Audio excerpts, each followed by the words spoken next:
Welcome to the show. We are kicking things off with massive NFL anticipation as we dive straight into the San Francisco 49ers 2026 schedule. We have confirmed details about their international travel plans, including the big trip down under to face the Los Angeles Rams at the Melbourne Cricket Ground, and we'll break down what this means for their season opener and beyond. Never get caught with a dead phone again. This INIU portable charger is compact, travel-friendly, and gives you fast 45-watt charging with a built-in USB-C cable, so there's no need to carry extra cords. With 10,000 mAh power, it's perfect for busy days, trips, emergencies, or anytime your battery drops too low.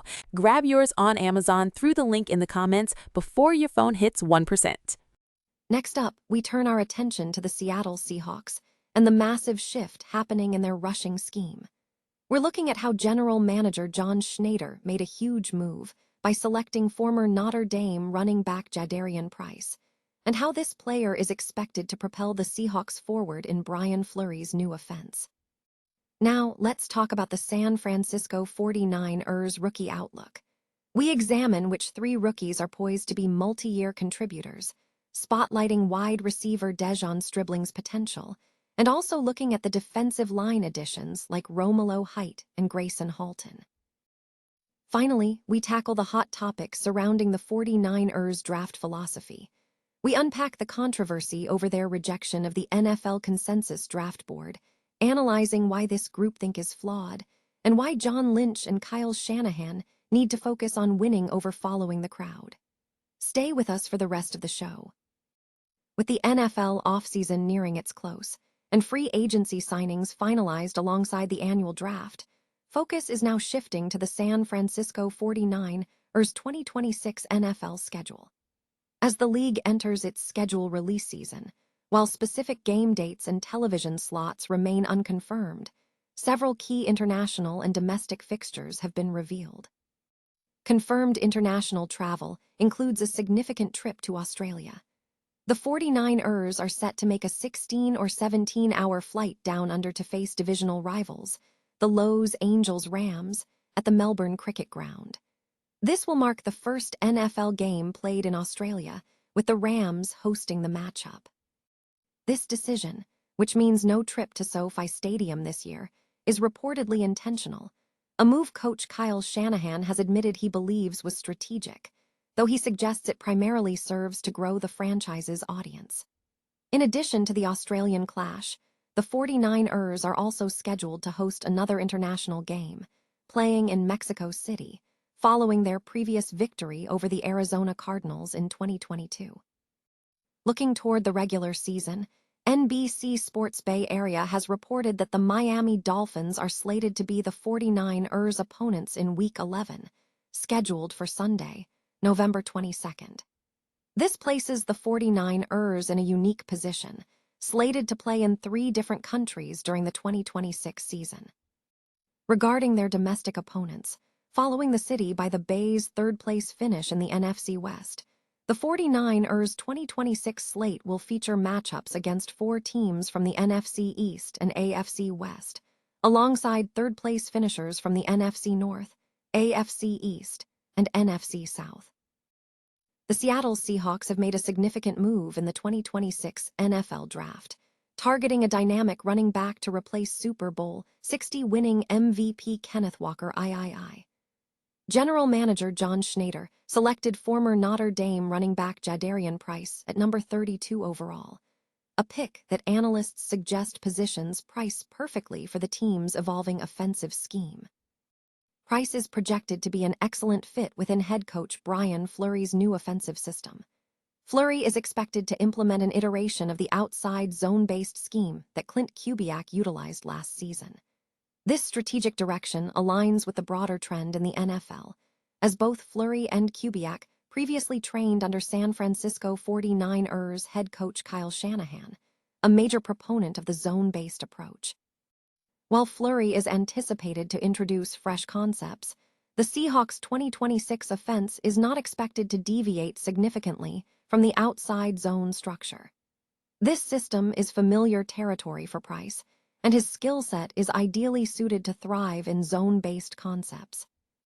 Former position coach Jawan Sater highlighted this synergy, stating that placing Price in the outside zone to stretch the defense and puncture the line is his love language, suggesting the scheme will be a significant match for the running back's vision and acceleration. The combination of Price's attributes and the team's planned offensive strategy signals a strong foundation for the Seahawks' future success. The San Francisco 49ers rookie class is expected to be challenging, with many players unlikely to make significant contributions beyond the current season, a sentiment even acknowledged by coach Kyle Shanahan. However, Yardbarker analysis points to 3 rookies who possess the traits necessary to become multi-year contributors, potentially extending into 2026. Among these prospects is wide receiver Dejon Stribling, drafted 33rd overall out of Ole Miss. While not expected to become a top-tier receiver, Stribling's skill set is considered an excellent fit for the 49ers offense. His speed on vertical routes addresses a noted deficiency in the offense since Marquise Goodwin's tenure, and he offers the potential to add damage with the ball. Furthermore, his willingness to block is highlighted as a major asset that should secure him adequate playing time. On the defensive side, the team is looking to replicate the complementary pass rusher role that Bryce Huff provided last season, which was lost after Nick Bosa's ACL tear. The 49ers are targeting Texas Tech edge rusher Romelo Height to fill this void. Although Height has only 1 year of notable production and is 25, the team is banking on him to be an effective situational pass rusher, a role he demonstrated last year and is accustomed to playing as a complementary piece. Adding depth to the defensive line was deemed a sensible move with the selection of Oklahoma's Grayson Halton. Halton is viewed as more adept as a pass rusher than a run defender, fitting into a rotation alongside run stoppers Alfred Collins and C.J. West. This depth allows the 49ers to utilize Halton as a key rotational player on passing downs, providing flexibility for the defense. The public backlash following the San Francisco 49ers' recent departure from the NFL consensus draft board has ignited a debate about groupthink in sports, prompting a critical look at the team's drafting methodology. While critics point to inconsistent early-round selections, citing players like George Kittle and Brock Purdy as successes, the core issue centers on the team's management, led by General Manager John Lynch and head coach Kyle Shanahan, and their dismissive response to criticism. The article suggests that the outrage stems from a tendency among some fans and media to over-rely on the consensus board, mistakenly viewing its projections as scientific truth rather than subjective speculation. The piece argues that the consensus board is fundamentally flawed, being an arbitrary compilation of opinions from outside sources, lacking any measurable scientific basis. Historical analysis indicates that the consensus board's accuracy in predicting elite performance is comparable to that of actual NFL teams. Specific examples, such as players like Kadarius Toney, Lewis Sinney, and Cam Smith, who were highly rated by the board but never played for the 49ers, illustrate the board's inaccuracy. Furthermore, the 2021-2023 period is highlighted as a difficult stretch for the 49ers, marked by significant overspending on Trey Lance and questionable draft choices that hampered the team's trajectory. The author contends that the team's stubborn adherence to a closed-circuit intelligence channel, while useful for filtering irrelevant noise, prevents them from incorporating crucial external perspectives.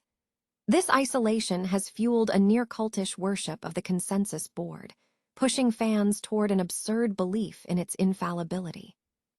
Ultimately, the report concludes that relying on the consensus board as a primary selection tool is unproductive and a potential trap leading to poor roster chemistry. The true path to success, the author asserts, lies in the team finding players who contribute to winning championships, irrespective of how they were selected. The focus should shift from following popular opinion to executing a winning strategy, emphasizing that winning is the ultimate measure of success.